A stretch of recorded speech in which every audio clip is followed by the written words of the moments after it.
Keep it simple, Sam or Sally. That's right, the KISS principle. How do you kiss your complicated financial life goodbye? It's Brian Preston, the money guy.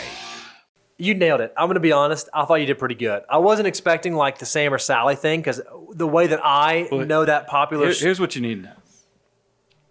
I have a child that if we use these keep it simple than the word that typically is there, right? That's a cuss word in our house. Oh. And I have a Pharisee that lives in my house that anything that is inappropriate or anything she tells she's going to let you know about it. I've always told her anything I produce you can watch, honey. And I didn't want her to watch this video and see the STUPID word and get upset. I like it. So she doesn't know how to spell that yet. I'm so glad because I was nervous. On iTunes we might have to put like explicit lyrics if you were to said that. So we're going to leave that all on the up and up and good. So what the goal of today's show is we want to tell you guys how you can kiss your complicated financial situation goodbye. This all comes about, I can tell you guys, I came out of college back in the mid-90s. So I used to daydream about how great it would be as I was preparing this tax return of what it would be like to be a sophisticated financial person. Okay. What's a sophisticated financial person? Well, I wanted to have all the trappings of what success to 23-year-old Brian Preston was, which meant that I had a Schedule B with lots of interest from different banks. I wanted to have a Schedule D with a bunch of capital transactions where I'd been buying and selling stuff and making money. Okay. I wanted to have a Schedule E where all my business K1s were flowing through. Maybe some private placement stuff. All my rental property. I wanted this thing because I was like, man, this guy who's got all this sophisticated stuff going on their tax return. He's got to be rich, It's got to feel great to just have all this going on. The problem is, be careful what you wish for, because you fast forward and you realize, oh my goodness, how did I get to this place that I am this complicated? And now you start daydreaming, is this really what's supposed to happen? And I want to talk about kind of human nature. I think a lot of people, here's the other good thing that you guys don't know. I went this weekend back to Georgia for my mother-in-law's 80th birthday. Oh, that's awesome. It was really awesome. And I took several books that I was behind on, caught up, did a ton of reading because she has a beautiful screened-in back porch under a lot of really old trees. Just an awesome thing. And I started, one of the things I've been noticing, I've been reading books for years, and especially in personal finance, motivation, all the things that we try to, tell the Money Guy family about. And what I've noticed is everything starts running together on the theme. So, in terms of like what they share and the information that are in the books? But that's so counterintuitive to the way human nature and behavior is because we're always trying to build a better mousetrap. So there's always new books coming out. There's always people trying to tell you they got a better system. But the truth of the matter is, if you want to know real good financial management, the concepts are timeless. And I got a case in point. Warren Buffett does his annual shareholder letter to Berkshire shareholders. That's right. And Berkshire Hathaway shareholders, if you read his letter to shareholders every year, you're going to notice Warren starts repeating himself. I mean, he literally does. I mean, there's common themes. Like one year, I think he did this 2 or 3 years ago.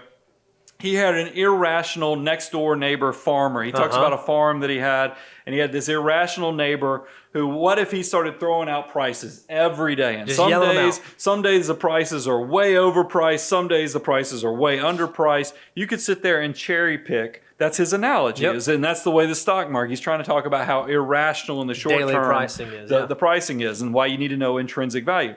If you go and read his shareholder letter maybe 7, 8, 10, 15 years ago, he's going to be talking about an unbalanced business owner who is constantly feeling like he ought to sell his business and is giving prices. These are the same concepts. He's just packaging them in slightly different ways. He's just repackaging it in the same way. And it's because it's a timeless thing. If you know intrinsic value, if you know what something's worth, you can figure out if you should be in something or be out of something. That's right. And I started thinking about, we do the same thing, weight loss. Human nature is, and now I'm not talking about the medical conditions. Take that out because that sounds cold if you take in people who have medical. But if you just think about the condition of, I'm in my 40s now, so I've started putting on a little more weight than I'd want. It really is caused, and I think finances work in this binary fashion too. If you want to lose weight, you know it's either you have to exercise more or you have to consume less calories. Or at least eat better. Maybe not even less calories, but you got to eat better Yeah, but foods. at the end of the day, it all comes down to how much you're putting in the machine and how That's much right. it's burning and Yep. how efficiently. So you have to either work more to get the machine all revved up. That's the exercise. Right. Or you have to put less in the machine so it doesn't gain weight. That's Right. weight loss.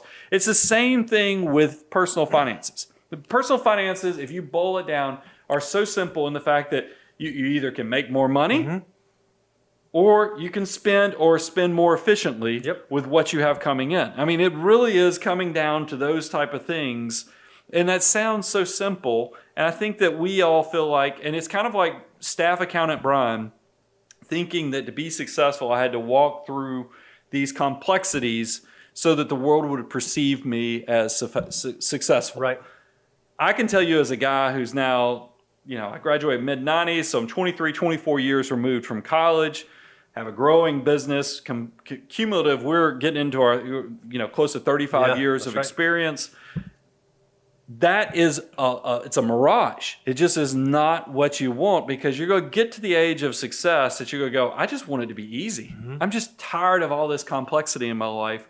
What can I do to boil it down? So that's kind of what we wanted to cover today. Was I want to give you the 3 rules to live by. This is so simple, and it ties into what I was just talking about. Is if you live below your means, meaning that you're going to defer a portion of today so yourself tomorrow in the future could have a better life, that deferred gratification concept, you're going to be successful.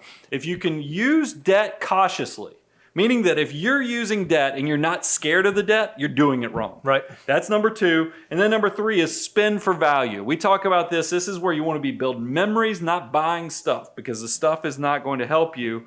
And if you can do that, you'll know that simple is actually better. Now, talk to me. I'm a little older. What are you feeling about this? I'm sitting there thinking the same thing, because I think as young people, we sit there, we look out to the people that we perceive to be wealthy, and you hear about how Warren Buffett, the example you gave, I think I read one time that like his tax return is something like 86,000 pages long. I mean, it's some like ridiculous number like that. And it reminds me, I just think about a very simple real life example. When we're young, looking out to what we think financial success, financial independence looks like, it's like the dog that's chasing the car. Eventually, the car comes to a stop sign, and you wake up, and you're the dog, and you've got the car, and you're like, well, now what do I do with it? And I feel like we talk to clients all the time that are in that situation. Their life has gotten so complicated. There are so many different parts, and now they're like, all right, I've got it. What do I do with it? And so one of the things we want to talk about is how you can get rid of some of that noise and get back to the basic. Really, those 3 things that you just laid out about spending less than you make, using debt cautiously, and then spending for value, making sure you're focusing on the thing that truly matter. And think about it, there's an entire industry of people that are trying to push products on you because they think that that's what you perceive that you need. These whole sexy deals that are out there. How often and how much of our job as personal financial planners is unspinning the heads of people who go out there and somebody supposedly is showing them the better mousetrap, the black box investment that's going to make their life better. And it's all smoke and mirrors. I mean, we have seen that with retirement products. We've seen it with strategies.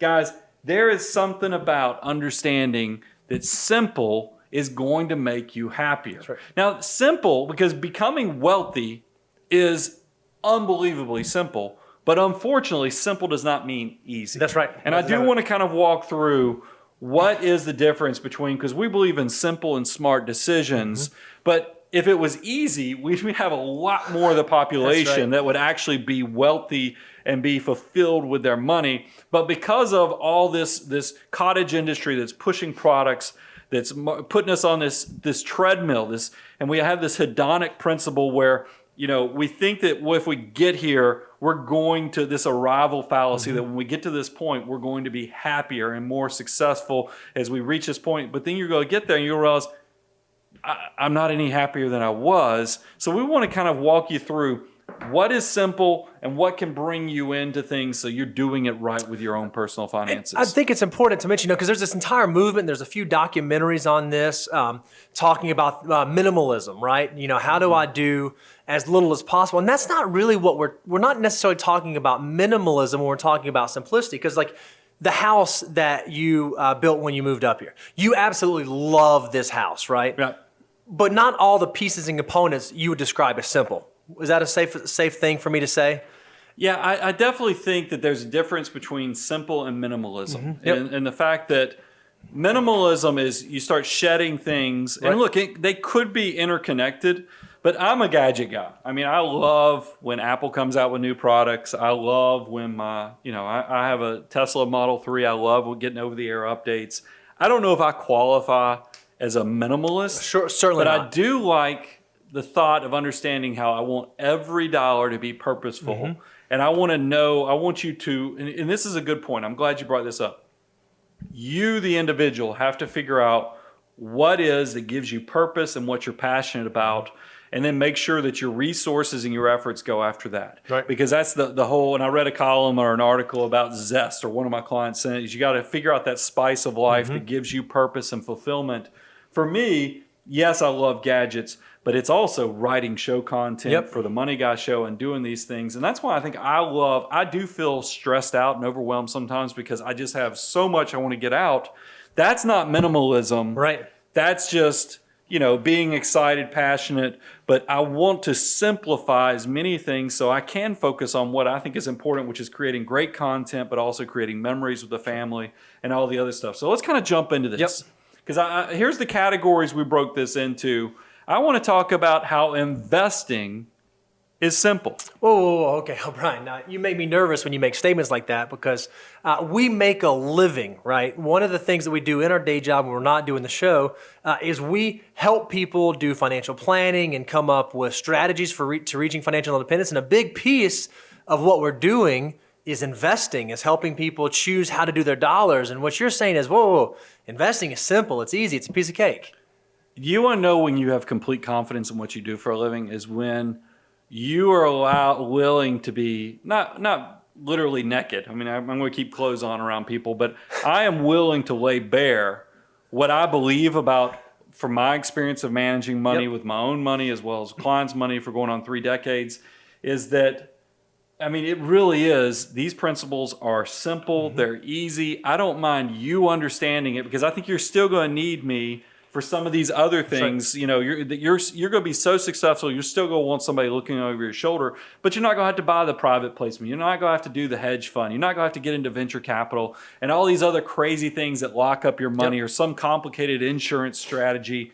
You don't have to do this stuff. So let's kind of jump into what do I mean when I say investing is simple. And look, Bo, I know we both. I don't want you guys to think we've always been purists and had this all figured out. I know both of us are sitting on residual accounts as memories and reminders of bad decision making. So you confess yours, and then I'll confess mine. Yeah. So when I first was thinking about getting into this industry, and I was in college. I took my very first investment course where I got to learn about stocks and bonds and mutual funds and how it all worked. And after sitting in this course for about half a semester, I was pretty much a genius. I knew how to invest. So all these folks who were out on Wall Street trying to do it, they didn't have it figured out like I did. So I went out and I bought some individual stocks because I had some insight around like some mergers between satellite radio companies and some toy companies that had a recall. I had it all figured out. So I made the decision I was going to go buy some individual stocks and it was going to just go gangbusters. Well, I learned very quickly because when I was buying these stocks was around 2007, 2008 time frame. Right. Maybe a good time to invest, maybe not. I learned very quickly that what I thought I knew wasn't something I actually knew. So I've actually I have 3 stocks that I bought that I still own today in very nominal amounts relative to my total portfolio. And if I can, I will never sell them to always remind me to never think that I'm smarter than I actually am when it comes to investing. So my confession, I don't know if to blame you because you are the schemer. If y'all didn't know, Bo is this brilliant guy who passed all 3 parts of his CFA exam, first attempt, with the last one being a week before his wedding. Who does that? Where you schedule to take all your CFA exams and you don't have any barrier or, you don't have any buffer. Right. Because if you wouldn't have passed that last one, Oh, man. you're going to be married, time was going to be limited. But so Bo, because he's educated, brilliant investment guy, and while you were doing all this, I think it was while you were doing your CFA. Oh, yeah, it definitely was. We decided we were going to start doing some option strategies. Because we were smart. And here's the worst thing that can happen to you guys when you start doing complex strategies is to be right the first time. And we were so right the so first here's time. what we did is I just put a few $1,000 in the first time, and then we made 2 option calls. We bought some calls on one thing, we bought puts on something else. So we're betting for one thing, we're betting against something else. And guys, the money doubled, I kid you not, in less than 3 weeks. It was we awesome. doubled that money in less than 3 weeks. So we were thinking, We're on to something. we figured this thing out. What are we doing? I mean, and I will tell you guys, I still keep that $167 account to show me that you can blow money so quickly Yep. in options that it's just not worth it for me. Now, look, I'm not throwing options completely under the bus because I've done some great strategies for concentrated Sure. positions. You can do some collared strategies, some hedging strategies. There's some great things. So, But we were so don't speculating. misread. Well, But I was straight up gambling. That's right. It's even a leg above speculation in the fact that we were totally throwing it up against the wall to see if we could do it. So I've had failures. But I can tell you, after managing money for successful people as well as seeing what does and doesn't work, simple is your friend. And I want to talk about now what's important. Sure. Let's kind of transition. Here's the first thing. Number one on what's important and how to keep it simple with investments is asset location, asset allocation that reflect your age, goals, and complete risk profile. That's what's important. Yeah, I think it's so beautiful the way you said that, because a lot of folks understand and hear about asset allocation. Oh, okay, I know where you're going to go. You're talking about diversification. I should have stocks and bonds. Yeah, that's part of it. That's a big piece of investing. But how you spread out your money is important, but equally as important is where you spread out your money, the types of accounts that you house and how efficient it is. Because the unfortunate truth is 2 things are certain. We always say Ben Franklin said this. I don't think he really said it. 2 things are certain: death and taxes. So you can't get out of taxes, but if you're going to pay them, you ought to try to pay as little as possible. And we always talk about this too, Brian. Tax evasion is illegal to get you arrested. Tax avoidance, highly encouraged. It's true. And the system is set up to allow you to do that. The other thing I always tell people when we're talking about just asset location, asset allocation, is understand that risk has many components. There's risk tolerance, which is, are you going to lose your mind if the world, if you start having some volatility? Yep. But then there's also what's called risk capacity. And I tell this to my cowboys and cowgirls out there, is that you could get to the age, and look, I'm an optimist, so I'm always going to be the person that, I came out in the mid-90s, you came out in 2008, so you're kind of the pessimist, Yep. I'm the optimist. So I actually like having more equities than probably most people, but I do think as you get closer to the point where you're living off the assets, you got to understand what's going on with Yep. the asset allocation. Asset location, this is one of those things, because we tell people all the time, when you're younger and first starting out, buy those target retirement funds where Yep. you get in the first 100,000, 200,000. But I will tell you, you're going to notice that as you get more assets, tax location means something in Yep. asset location. But keep it simple while you're young, less than 200,000. Buy a target retirement fund. Keep it simple, and right. you're going to be okay with that. So number 2, on how do you keep it simple and what's actually important with investing, can create a consistent savings plan. I mean, if you can put the money just automatic for the people, have the money going in every month, half your job is over. And it also makes you a contrarian and a financial mutant, because when the market's getting beaten up, you're actually saving Yep. more money. I mean, you're getting more money to work for you. It's an incredible opportunity when you set up a systematic plan. One of the biggest things that breaks my heart, Brian, is I'll have young folks who will come and ask and say, hey, I'm ready to start investing, and I've got this money. I'm ready to put $6,000 into my Roth IRA. Yep. And I say, awesome, that's great. But so often I'll see somebody do that, and they'll put $6,000, they'll go buy the S&P 500, or they'll go buy a target date retirement fund. And maybe they just did it at a bad time. Right. They bought at the height of 2007 and then 2008 happened. They're like, oh man, I hate this investing thing. This isn't going to work for me. Or even worse, they say, you know what? I'm going to invest this money and that's my retirement fund. I'm just going to put this $5,000. Investing is just sort of a store of value when we have money that we want to put to work. It is a means to the solution. It's not the solution in and of itself until your portfolio gets big enough for it to be the solution. Yeah. So not having it consistent, not having money going in all the time, I think is setting you up to not be a success, at least until you get to the point that you do have that big, healthy, diversified I'll portfolio. give you an example. Back in the mid-90s, I came out of school, was working in public accounting, but I came across that book, The Wealthy Barber. Yep. read The Wealthy Barber, and then I started giving it out to my buddies. Because my wording at the time was, guys, I need you to read this book because I'm going to have money one day, and I'd like to have friends to hang out with. So you guys start reading this book too. And here's what I think is crazy: is a few of them, everybody got energized from reading the book. Yep.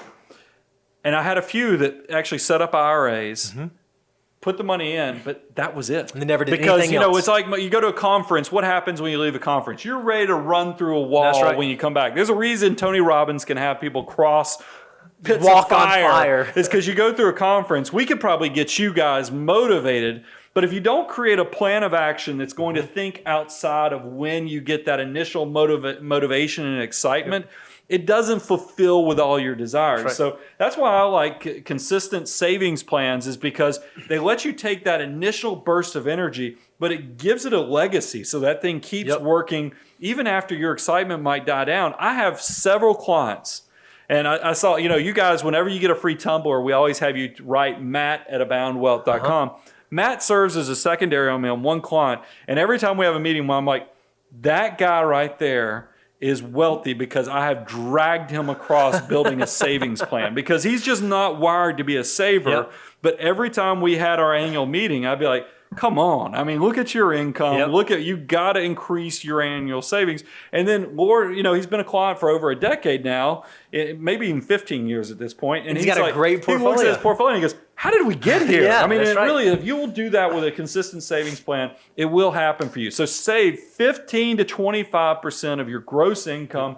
That's simple, and that's going to be the thing that is going to change your life. You won't miss it if you structure it That's properly, and you can keep that if you. And look, I understand there's some 26-year-olds watching this.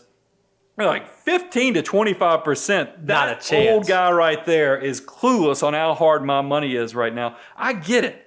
But you can go ahead and start with maybe 5% or 7%, or at least get the match from your employer. But then when you get that next pay raise, why don't you let at least 30 to 50% of that pay raise go towards increasing your savings? And before you know it, you're going to be at 20%. You're going to be a hyper saver, and you're going to be, all your dreams are going to come true. I think that's perfectly said. The third thing, we already mentioned in investing, right? So you can control what you save. You get to control your behavior. You get to minimize your taxes. So I'm going to call that control word. You get to control your taxes. The other thing that you get to control is what you pay in expenses, what you pay in fees. And if you want to be a successful investor, you have to keep eyes on fees. So number 3, low-cost investment choices. Now, this is the part that lays us naked or bare, and the fact that I like index funds. Now, a lot of financial advisors, a lot of you guys that are working with other advisors, you go back, index funds. My guy says that, well, I shouldn't do index funds. I should do active management because I got somebody who's watching the stock market at all times. Here's the dirty little secret and why most financial advisors actually for themselves are buying index funds. According to Spiva, the S&P 500 for the last 5 years has outperformed 82.14% of the actively managed funds. So 8 out of 10 funds underperformed just buying the flat out index. That's exactly right. So there's a lot of people out there going, wait a minute, okay, if the 80% are getting beat by the S&P, that means there are 20% of advisors and managers, and maybe my guy is so good, he's buying that 18 to 20%. I see what you're doing there, but here's the thing. Spiva actually tracks what they call persistence. They follow these 20% of these managers that are supposedly outperforming to see what percentage of them continue to outperform on a year-over-year basis. Listen to this stat. According to their research, only 0.91%, so that's less than 1%, of large cap and no mid cap or small cap funds managed to remain in the top quartile at the end of the 5-year measured period. So if you were good enough and you could select 2 out of the 10 that might have done it in a 1-year period, you'd have to select 1 out of 100 that could do it inside of a 5-year period, or less than 1 of 100. It's just impossible. not going to happen. And here's the other dirty little secret that managers don't like to tell you. If you have taxable money, meaning taxable account, and so any dividends, interest, capital gains is going to be taxable to you, index funds, because they have very low turnover rates. Because think about, when does a new fund get put in? When does a new stock come into an index fund? It's when they turn over the index fund, where they kick off the Xerox, and then they bring on the Google or Right, whatever. right. You know, I'm just using very simple examples. That's the only turnover. Yep. So there's very few taxable distributions that occur in index funds. So a lot of wins in that. I know that lays bare because a lot of financial advisors are still pushing managed products and managed products with big commissions of 3 to 5% on those A shares. Yep. I think there's a better alternative. So I just want simple is buying those low cost investment options. Like I said, if you're less than 200,000, maybe even look at those target retirement that's a funds. great solution. Great options out there. Number 4, understand your investments. Now, this one I think is so funny, Brian, because I would say that one of the things, again, what we do for a living, we get to help folks make wise financial decisions. A lot of what we do is folks will come to us and they've had some success. Maybe they're successful in a different field in their career and they've been sold something or they've bought something, they've participated in something. And they come to us and they say, I don't know what this is. I have no idea what I've bought. I have no idea why I have this.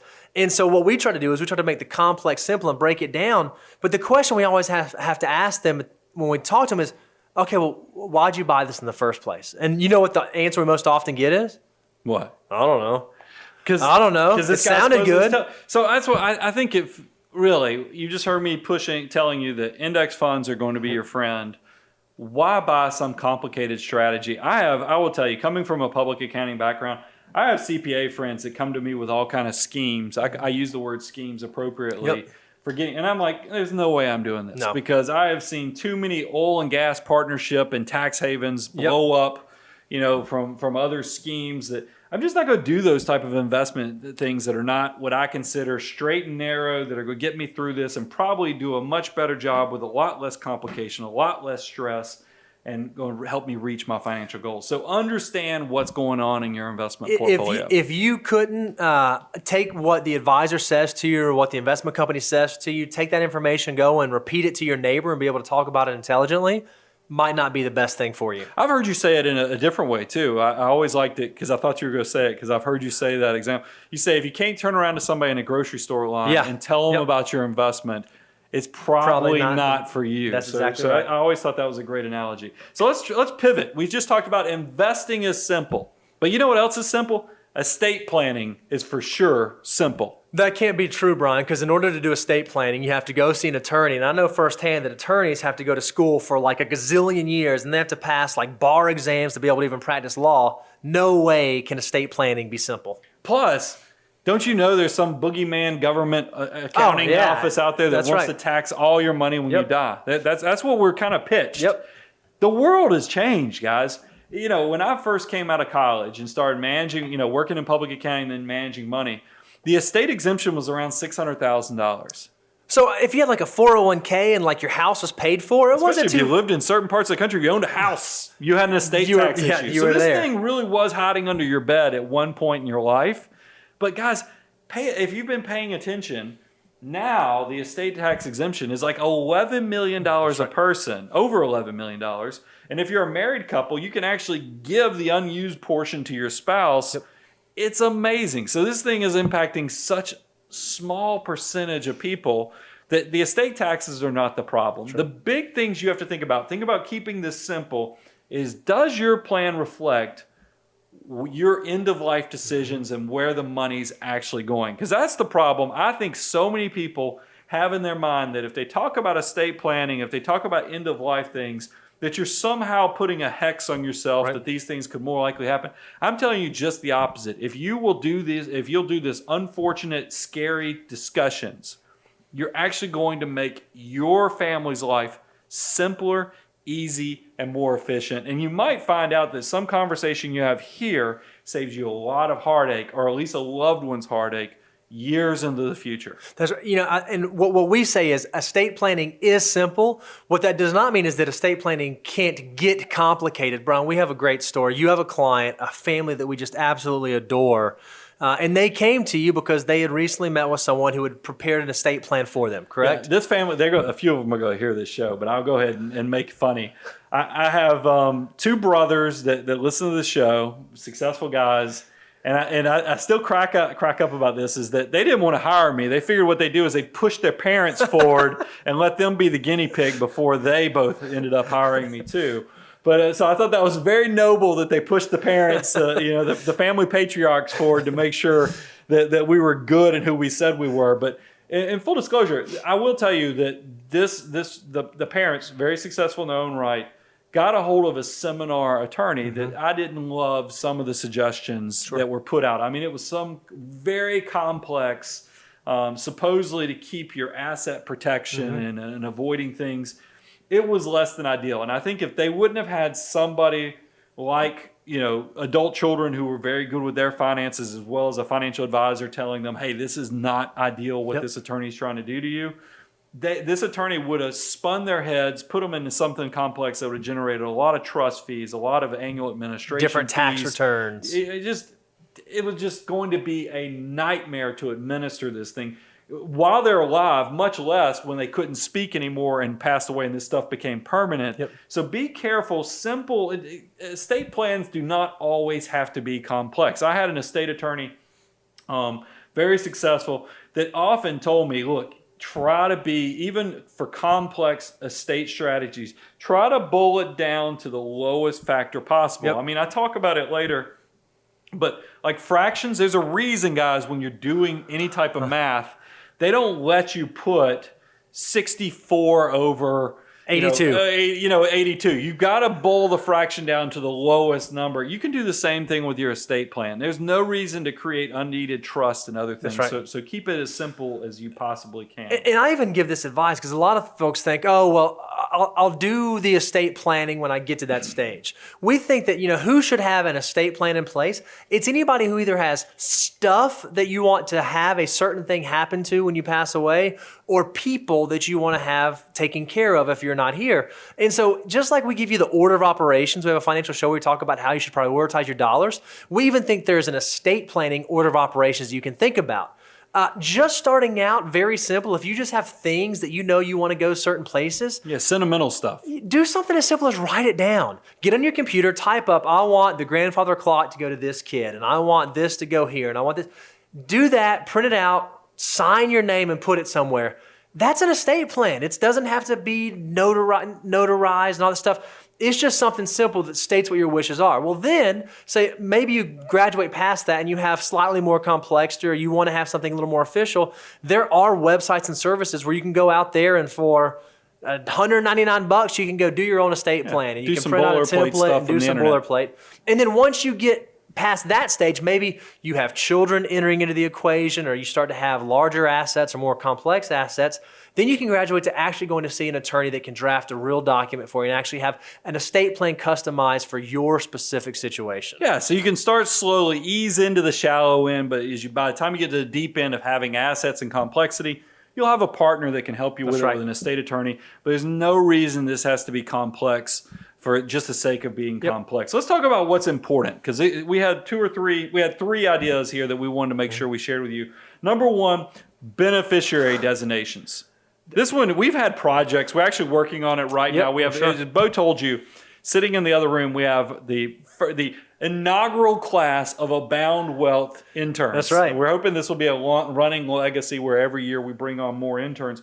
We're working on a brand new project where it's an update project. We did this probably 6 years ago. Yeah, we're doing it again, where we go over beneficiary designations with our clients just to ensure, because realize, I think a lot of times people say, well, once I get my will done, I'm done. Check out. Yep. Well done. We got our estate documents. No. Realize that there's a lot of things like life insurance, your beneficiary designations on your life insurance, beneficiary designations on your retirement accounts. Those things work outside of your wills and estate documents, so pay attention to what's going on with your beneficiary designations. And did you know this? Not only do you need to say who the beneficiaries are, there are even selections you need to make inside of your beneficiary designations. Like if you have adult children, do you want that designation to be per stirpes or per capita? If you don't know what those means, go look those up, because those are pretty important. Do you want it to be split amongst your remaining children? Do you want it to go to your grandkids?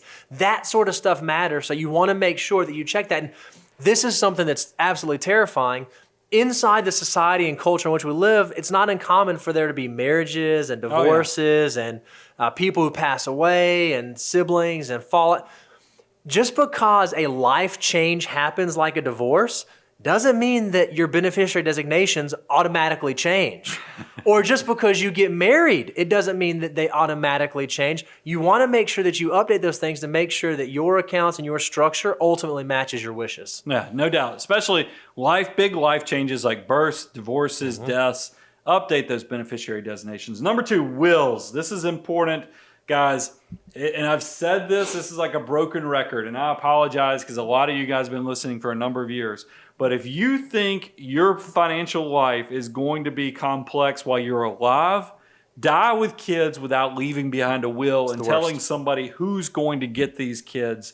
Because if you think it's complicated with you, I can assure you the state that you live in is going to do a much worse, much more complicated, much more expensive task than you will if you'll just have that uncomfortable conversation with your loved ones. So do it now. And I have some clients that we're working with right now who said, oh, well, our wills are reciprocal. They look the exact same. So we're just going to have one will in place for one of the spouses.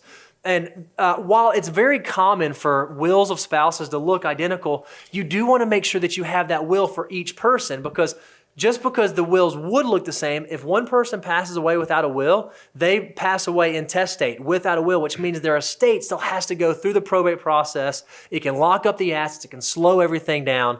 Don't just assume because 2 spouses have identical wills that you only need one will in place. You need to have one for each of the spouses. Yeah, no doubt.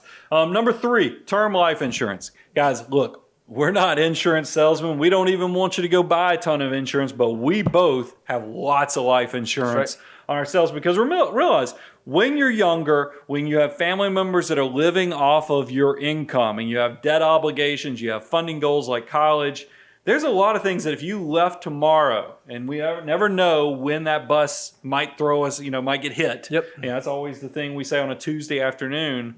It's much better if you'll go ahead do a term, a 20-year, 30-year, figure out how many years the kids are going to be in the house and how many years before the kids graduate from college and how many years before you reach financial independence. Buy term life insurance for that. And a good rule of thumb is 10 times your income plus maybe whatever your mortgage debt is. Yep. Those things are going to help you out, and that's going to make your life of your survivors and your loved ones much, much easier. If you're out there listening on iTunes, Stitcher, iHeartRadio, any of the places where you just get this content via audio only. Via audio only. I don't know why I couldn't get that out. One of the great things we do during these live streams, we actually have a live chat going on. There were just 2 great comments that came in that tied to this, and I thought they were beautiful. One, I'm going to change what Lee said a little bit, but she said, hey, who you pick as your executor matters. Yeah. Because there can be family strife, or there can be sibling issues, or maybe something has changed. That's the person who actually administers your will. So even if your situation hasn't changed, if someone else's situation has changed, it might make sense for you to update that. And then Danny just threw this out. Hey, even on like your taxable accounts, it might make sense to add a payable on death or transferable on death designation. That's a great point. Thank you guys so much for being in the live stream and making the show better in real time. Yeah, I've done, trust documents or payable on deaths. Those things can be great, real quick and easy things you can do. It's much better. I can go ahead and tell you guys, think about those type of changes instead of just going down to the local bank and making yourself a joint tenant on your parents' or grandparents' account, because that opens up a whole nother level of complexity with gift tax returns and other things. And you probably didn't even realize you just wanted to have access to make sure the money flowed to the best place possible. Make sure you measure twice before you go just slap your name on somebody's joint account. That is a big no-no that I see people make that mistake all the time. So we talked about estate planning is simple. Investing is simple. You know what else is simple? Debt is simple. So I want you, and look, we've done some debt shows recently, and I mean it. You need to own your life. You're not borrowing your life. You need to own your life. So this, renting or pretending to be successful is not usually going to work out well. Yes, it might look great when you're going out to eat Friday night with that, group of friends that you met in the neighborhood. But I promise you, when you get to be 50, 60 years old, when you actually can be laid bare on who's naked in the water and didn't save for retirement like they were supposed to. A lot of nakedness in today's show. But it's it really will show you. I use that Warren Buffett analogy as you can always tell who's naked when the tide goes That's out. right. And I'm telling you, that happens when you're in your 50s and 60s. Yep. So go ahead and make sure you own your life, because pretending is not going to be what you want to have happen. And then, how did we ever get to the point? I want to kind of go through some examples of things that are bothering me in society right now. They're kind of ticking me off.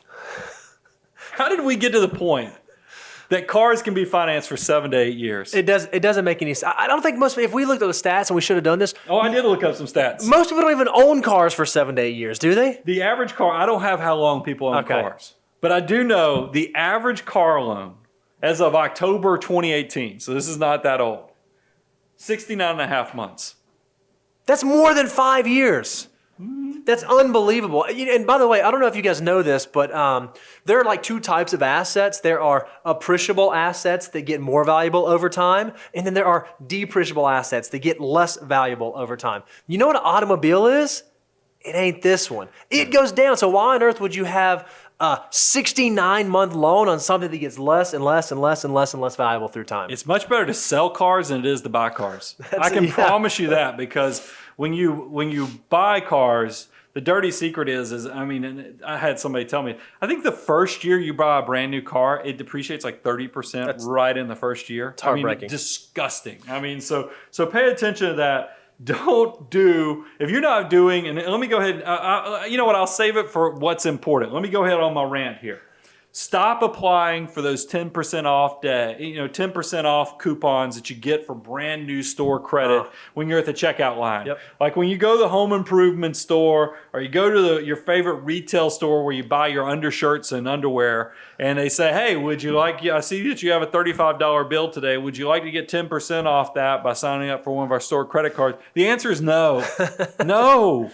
I don't need to have $350 off my $35, because this will haunt you. I can promise you these things will haunt you, and that $3.50 will be made up by late fees, high interest. It's predatory, so stay away from that. This is so Pavlovian. I'm a simple man. I'm really easy to read. And my wife knows that one of the things that gets me really excited is like a good deal or saving money on something. Oh, yeah. And so it's so funny. Every time we ever go out shopping together, and we're at the counter and we ring up whatever, they're like, hey, by the way, today you can get 25% off of your order. She always does this to me. She always looks at me and she goes, because she thinks I'm going to be excited about that. But we've done that enough now. She knows our answer's still no, even though it'd be It's a ripoff. That's a ripoff. We need a That's straight exactly up right. ripoff. So let's talk about what's important with debt, because debt is simple. Number one, the debt you carry should not exceed 35% of your income. That's total. I mean, I'm talking about cars. I'm talking about house. I'm talking about student loans.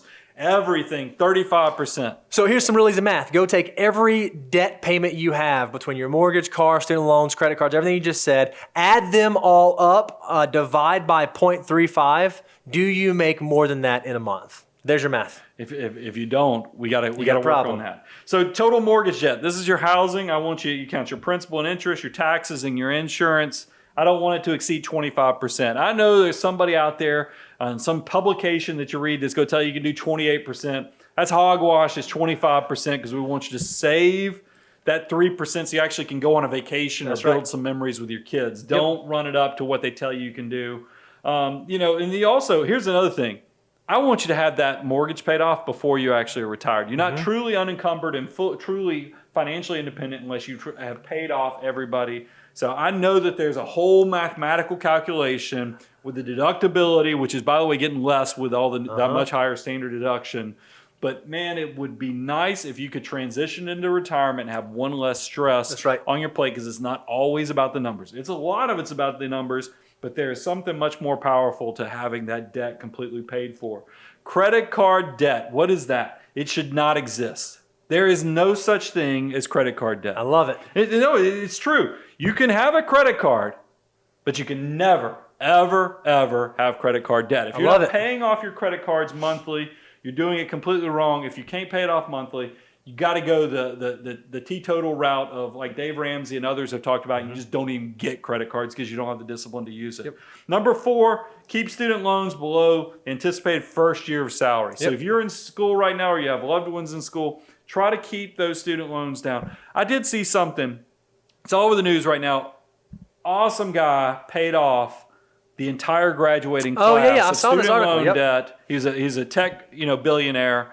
What an awesome thing. I mean, God bless this guy for paying off that $40 million of debt. I will tell you one thing I've seen nobody talk about in the media that did shock me is that is a small graduating class. How the world do they have $40 million of debt? Yeah, because didn't it come up to like six figures per student? It's almost or like something? $100,000 per student. Shame on, and this is something I think our education institutions need to take responsibility to. What are we doing sending out all these students with hundreds of thousands of dollars worth of student loan debt?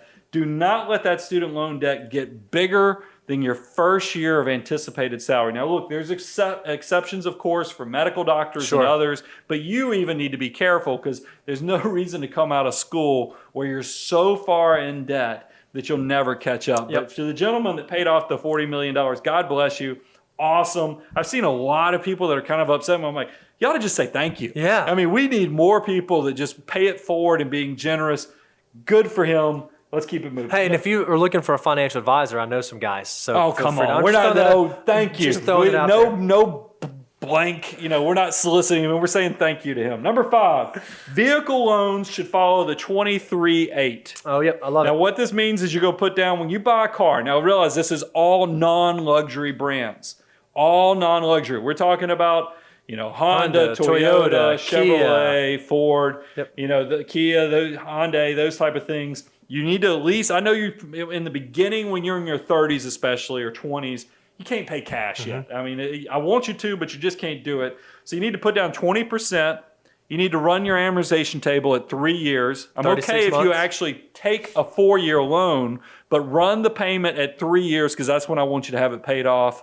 You can do the 4 years because of the flexibility in payment, but you need to have it paid off in 3 years.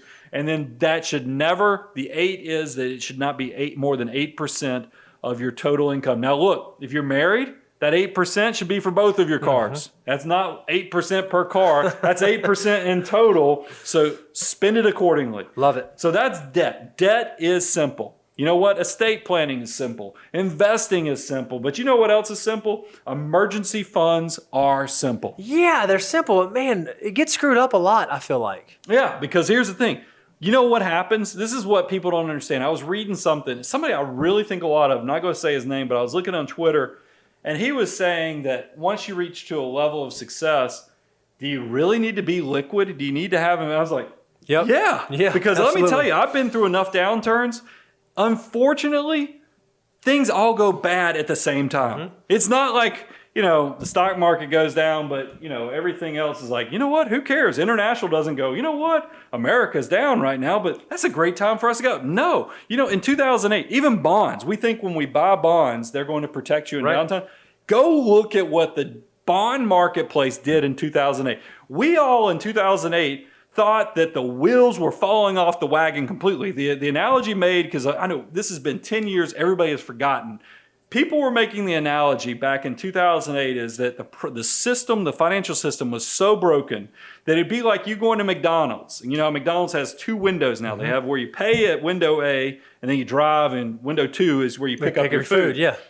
They were saying the banking system was so screwed up in 2008. It'd be like giving your money in window 1, driving to window 2, and then not having your Big Mac for you because the system was that broken. So we got to the point where the wheels were falling off that even bonds lost money. So this is why I'll tell you, emergency funds need to be simple and accessible because when it goes bad, you're going to want cash. So cash is king when it comes to emergency reserves. And I'm even going to throw this out there. If you want to really do some interesting reading on cash, go read what Warren Buffett says about how much cash that Berkshire, because emergency funds are for emergencies, but they can also be for opportunities. He says when it's raining gold, reach for a bucket, not a thimble. You got to have a bucket to go grab. So emergency funds are a great place. You never know when an opportunity is going to present itself. Go read Warren Buffett's financial disclosures on what he has options to buy Bank of America at. Go read what he bought Goldman Sachs at in 2008. Cash is king also for going up there and picking things apart when their intrinsic value is so above what you're buying at. Pay attention to that. Here's another thing. I'm going to tell you, I resemble this mistake. So a lot of my wisdom comes from making mistakes too. So I don't want you to think I'm telling you this stuff and don't know how to make mistakes myself, because some of this is a learning experience for me. Home equity lines of credits. A lot of you are probably thinking, because we're in an appreciating market again, a lot of you are probably buying houses. You watch that house appreciate, and 2 or 3 years later, you're like, voila, I don't need cash in the bank because the bank will give me access to this home equity line of credit where I have a checkbook. These guys gave me a checkbook. How more liquid could you be than a checkbook or a credit card? Guess what? It's not liquid, because I can tell you in 2008, we've been here, we've seen how this game works. When the real estate market gets beaten up, the bank will very, very politely send you a letter in the mail and say, guess what? We know you got a checkbook. We know you have that credit card that's linked to that home equity line. It doesn't work anymore. We've shut that down. You better pay off the loan that you have because we don't think your house is worth what we originally thought. That happens. So don't count on your home equity line of credit to get you out of trouble. That's not going to be your emergency reserves if all things go bad. And that's why is it called an emergency reserve? Is because it's there for when things are bad. So pay attention to that. So let's talk about what's important. Let's give some stats here. What do you think the first threshold is? What's the average person who's out there working, Bo, that's not retired? How much cash and emergency reserves should they have on hand? Your goal should be somewhere, depending on your job, depending on your status, somewhere between 3 to 6 months of your expenses. So go figure out what it costs for you to run your household. That's rent, mortgage, utilities, groceries, eating out, deductibles, fill in the blank. Whatever you spend on a monthly basis, you need to have in pure liquid emergency savings 3 to 6 months. That's a great advice. And look, if you're trying to figure out, am I 3 months, am I 6 months, really depends on how long you think you'll be unemployed. If you're in a career path where, like, when I was in public accounting, I probably could have been 3 months. I'd have been fine. But if you're more specialized in some of the tech fields and other things, you might need 6 months. So it's how long it's going to take you to replace that income if the rug got ripped out from underneath you. If you're retired, by the way, if you're a person that's actually about to be retired and you're crossing that threshold, it's not 3 to 6 months for you. Now it could be very well somewhere between 18 to 36 months. That's a very specialized decision.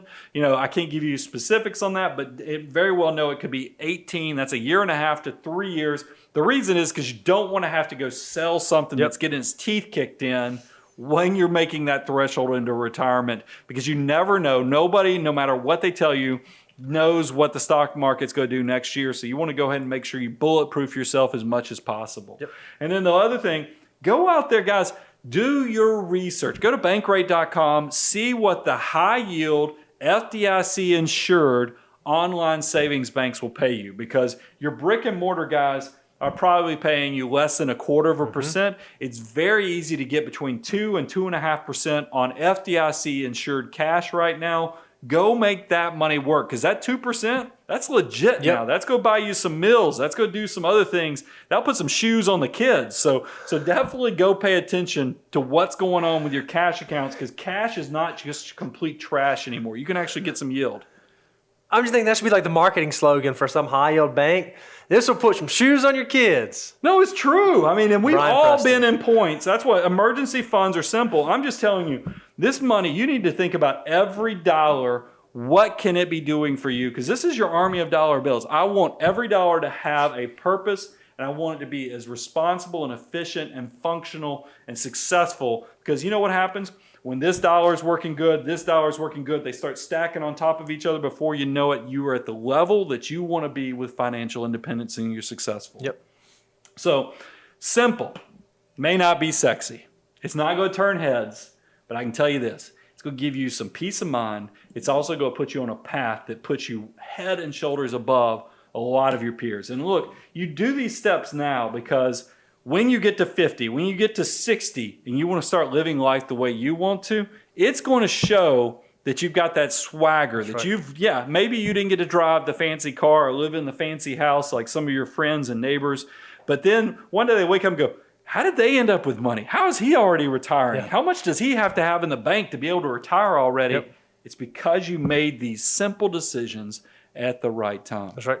Bo, what do we do for a day job? Yeah, if you are someone out there like, man, I love what these guys say. I love what I'm hearing. I feel like I think about money the same way, but man, I could use some help. My life has gotten complicated. I'd love to simplify it, or maybe it's just gotten past the point where I feel comfortable. Every day we try to help people make really good financial decisions. I think, and I'm a little biased on this, I think we have the best financial planning team in the world with our advisors here.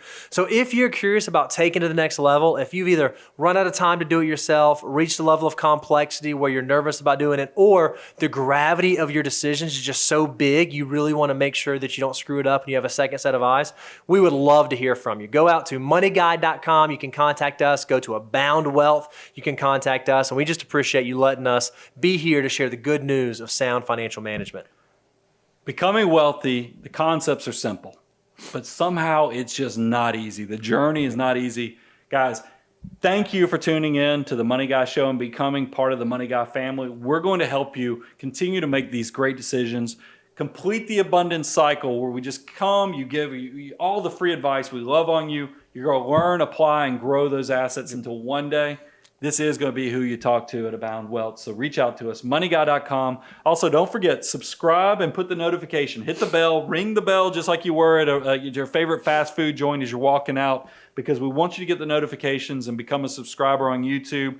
And then go to our website, moneyguy.com, type in your email address and zip code, because at some point in the next 18 months, we do want to start doing some road trips and other things. We'd love to know where you are. And look, we do some deliverables from time to time. We like to keep you in the loop. So go check that out, moneyguy.com. I'm your host, Brian Preston. Mr. Bo Hansen. We'll be back soon.